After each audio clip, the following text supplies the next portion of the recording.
What if God helps those who help themselves is not actually in the Bible?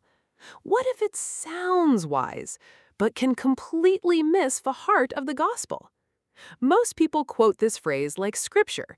It sounds practical. Work hard, take responsibility, do your part. And yes, the Bible does teach diligence, but the message of the Bible is not God helps the people who can fix themselves. The message is God saves people who cannot save themselves. Before we start, click the first link in the description for your free Ultimate Study Guide, PDF, Messianic Prophecies from Every Book of the Old Testament. Number 1. The phrase is not a Bible verse. This surprises people. God helps those who help themselves sounds biblical, but it is not from Scripture. And the danger is that it can make Christianity sound like self-reliance with God added on top. Like God is standing back saying, "Get yourself together first, prove you are serious, climb halfway up, then I will help." But the Bible tells a different story. Israel does not free itself from Egypt. God delivers them. The dead do not raise themselves. God gives life. Sinners do not cleanse their own hearts. God shows mercy. That is the first secret. The Bible is not mainly about people strong enough to reach God. It is about God gracious enough to reach people. Number 2, God helps the helpless. This is the part people miss. When Israel is trapped at the Red Sea, they cannot rescue themselves. Egypt is behind them. The sea is in front of them. They are powerless. And Moses says, "Stand firm and see the salvation of the Lord." That does not mean laziness. It means dependence. The rescue belongs to God.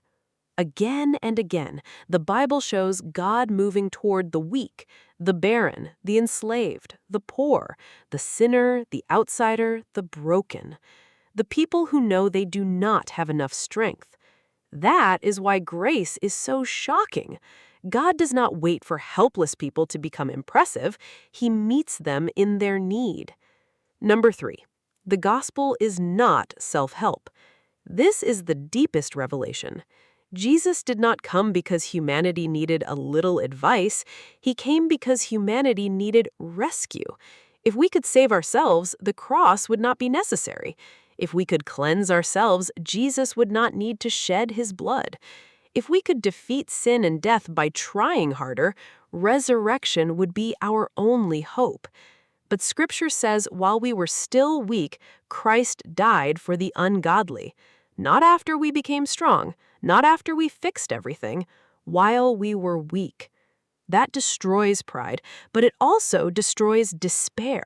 Because if God only helped those who helped themselves, then the weakest people would have no hope.